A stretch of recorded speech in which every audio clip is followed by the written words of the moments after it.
Today we're going to talk about close reading strategies. The experts say that close reading is all about looking at your text and making careful observations. It's about rereading, in other words, reading more than once, and it's about uncovering layers of meaning to lead to a deeper comprehension or a deeper understanding.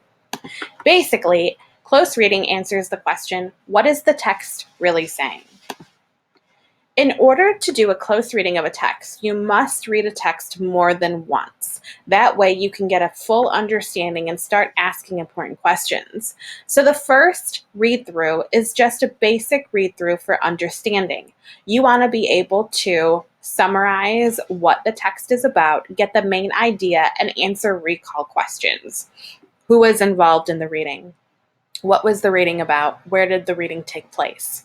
You also want to make sure that you circle words you aren't sure of so that you can go back and define those words later, and then underline any vocabulary that seems to be really important to the text that you are reading.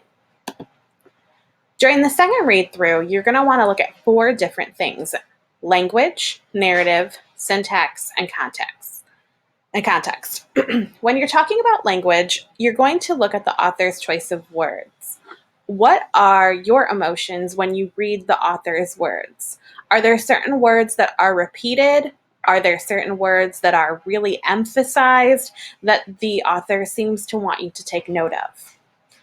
The second thing is narrative. Who is writing this piece of text? Is it an expert in the field? Is it someone who has experience in the matter that you are reading about? Who's writing this? The syntax is the order of the words. Does the reading go from very happy to very sad, or maybe vice versa, from very sad to ending on a happier note? And then you want to think about the context. Is this a primary source? Is this the first thing written about this subject matter?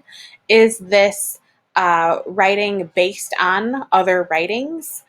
Does this writing have to do with the author's own personal life? Is there a belief that they seem to want you to take? Is there some sort of bias, which we'll talk about as we continue on with our subject matter this year? So when you're doing a close reading, it makes it easier if you do a couple of things.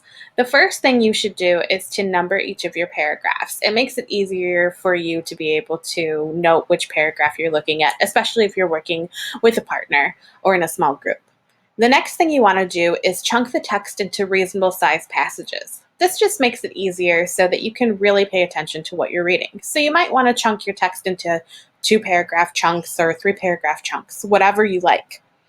After you read through and circle and underline words, you want to make sure that you actually look up the words that you're unfamiliar with, and you can write them next to the word in between the lines or in the margins. Now, in the left-hand margin, you are going to summarize each chunk for understanding so that when you go back to this text, you can look at the summary you've written and remember what that chunk was about. And in the right-hand margin, this is where you're going to write notes and observations and ask detailed questions.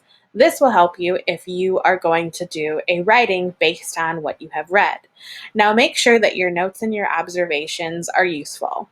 While LOL might remind you that a portion of the text was funny, it doesn't really add to your understanding. So you want to make sure you write quality notes and observations that reflect what you're reading. So here I have for you a cartoon, because a cartoon is one of the most basic pieces of reading that we can look at. So we don't need to chunk this, but this is a cartoon, and if you look at it, you can see that there is a student sitting at a desk and a teacher. And the student says, "I don't have any paper."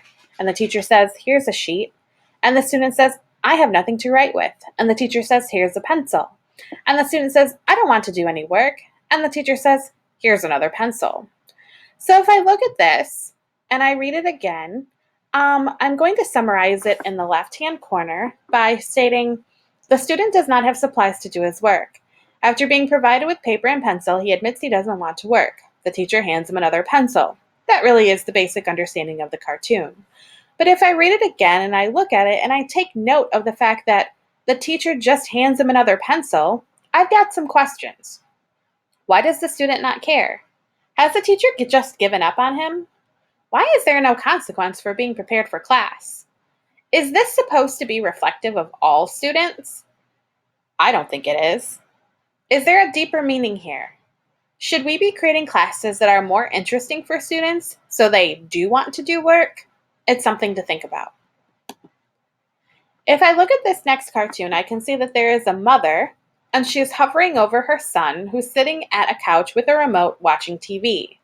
And he says, "If I do my homework, I'll get good grades. If I get good grades, you'll send me to college. If I go to college, I'll graduate and get a job. If I get a job, I might get fired. If I get fired, I could go bankrupt and lose everything. That's why I didn't do my homework." So it's pretty clear here that the mother is asking her son why he's not doing his homework. Her hands are on her hips and she's kind of looking down on him. So she seems to be rather upset. So my summary is going to be on the left-hand side. A mother is hovering over her son who is watching TV because he has not done his homework. He provides several reasons for not doing his homework. If I look at what is said again, I'm going to have a question about the word bankrupt. So I'm going to write that down and then I'm going to define it as unable to pay one's debts. So this makes a little bit more sense. If he gets a job and he gets fired, then he won't be able to pay his debts and he'll lose everything. Okay. So here are my close reading notes. There's a TV, and sometimes TV watching can insinuate someone's being a couch potato or being lazy. All right.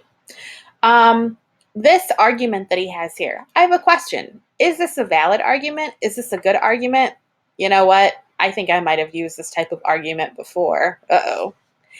Is this a commentary on the world we live in? Are people afraid to be successful because they might lose everything in the end? Something to think about.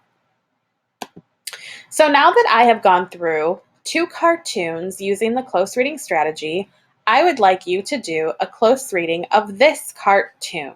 Okay? And you will find the worksheet for this cartoon in your Schoology folder. Be prepared to talk about what this cartoon is doing, what's being said, and your reflections on the questions you had or how this cartoon might be making a statement about the world we live in. All right. Thank you.